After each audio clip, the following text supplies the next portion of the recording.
Yes, welcome to my channel, Social Studies. Social Studies. Now we are going to learn a topic in 10th class, Social Studies. 10th class.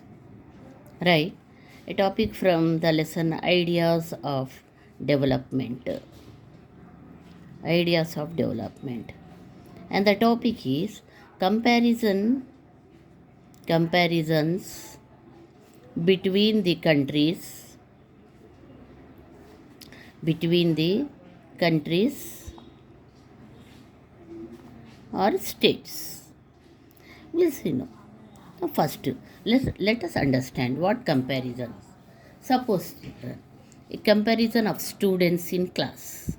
In class, how we will compare based on their studies. That is the percentage in studies. How much they are getting. Depends on that how a particular student in studies children. We decide about that. But there's only one criteria to compare between the students. There's so many things are there like sports, dance, music, debates, essay writing. Now different criteria are being used to select the student for different competitions. See, in class, when we are comparing about the studies, we know the percentage in exams what they are getting. But it's not suitable to select the students for sports. It depends on their own talent. Who are good in sports? You can take dance. But who are good in sports, they do not know how to dance. Might be who knows dance, they do not have a good, voice to sing songs or to write essay writings or do debates still. Different criteria are being used to compare between the students. Now to compare between the countries or states, right? So for example, we will take total income. Total income children. What is total income? First of all, we have to understand. Income of all these two, income of all the residents of a country is called a total income, right? Who are residents? Who are residing in the country? Why specially we can write income of all the people of a country? No children, because some people, right, they come to India, they migrate. Migration takes place, right, for temporary period of time.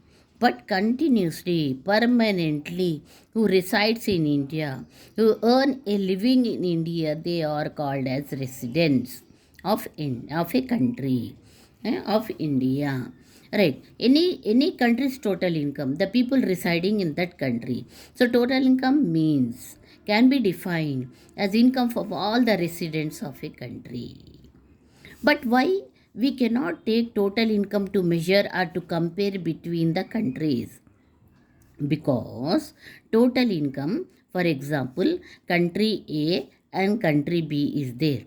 Might be country A is 50,000, which is considered as very good income. It is for example, children. For example, it can be considered a very good income. When we take for country B, again it is also 50,000. But here the population may be least, and here population may be very high. So this income is most suitable to this country to meet the needs of the people. But when we say country B, right, this income is not suitable or not even sufficient to meet the people's need. So that is why there is a drawback, shortcoming in taking total income. The population which has least country and the population which has highest, the population where it is least in a country and the population where it is high in a country, right, though they are getting the same total income, cannot be said a rich or poor. Depends on the population, children. So this is not a correct criteria. Then what is the correct criteria to compare between the countries? We'll see now the correct criteria. The criteria to compare between the countries. To compare between the countries. between the countries. Now, criteria are given by two organizations to compare between the countries. First, we'll discuss about the first organization which has given to compare between the countries. The first organization is World Bank, an international organization, children. Right? It has been given criteria in its World Development Report. World Development Report. What criteria it has been given? It has been given as per capita income will be useful for comparison or for having comparison between the countries or states. Per capita income. Criteria given by the World Bank. This is the criteria given by the World Bank in the World Development Report, children. Now, first of all, we'll know what is per capita income. Then we'll see how they will measure between the countries using the per capita income. First, we'll know per capita income. How can you define per capita income? What do you mean by per capita income? It can be defined as average income of a person in a year in which it is calculated. So it can be difference in different year, children. A particular year average income in which it is to be calculated. That is known as average income. So how you will get average income? Average income or per capita income is equal to total income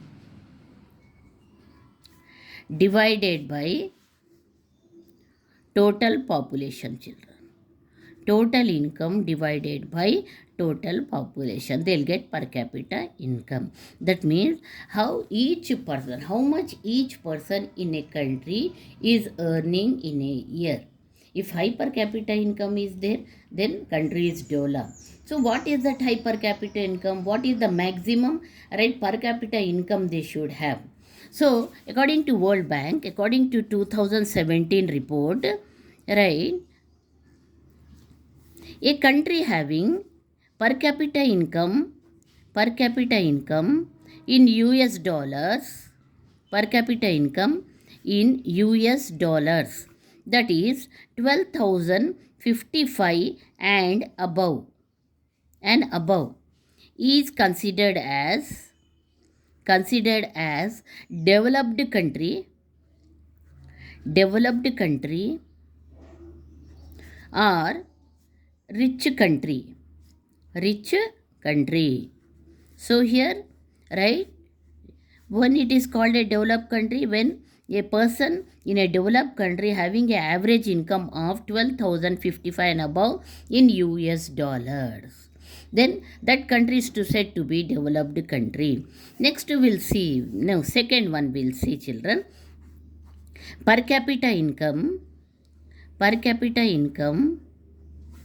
in US dollars, that is below 12,055 and above US dollars 995. It is considered as developing country.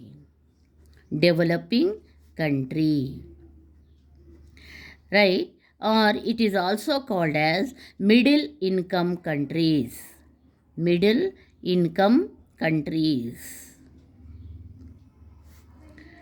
At present, India is in middle income country, children. Now next we'll see third now. Per capita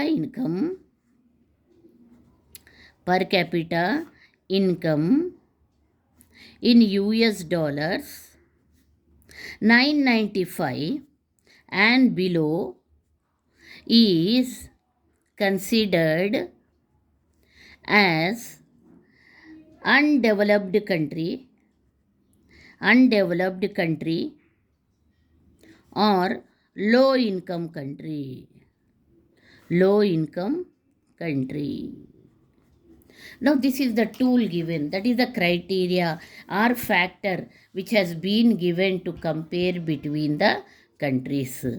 To have comparison whether a country is developed country or rich country, whether country is a developing country or middle income country, a country whether a country is undeveloped or low income country, depends on its children, how much per capita income it has. Now children, why this per capita income has to measure in dollars? What is the reason it is measuring in dollars only? Why this per capita income always taken in dollars to compare between the countries or to compare between the state? Because children, dollar which is used in international market, where across the world in various countries, right, across the world, countries across the world, it gives same amount of goods and services. That is why dollar is being used here as per capita income to compare between the countries. This is one topic, children, which is given by organization World Bank to compare between countries. Next, my vlog, I will explain about the next topic, children.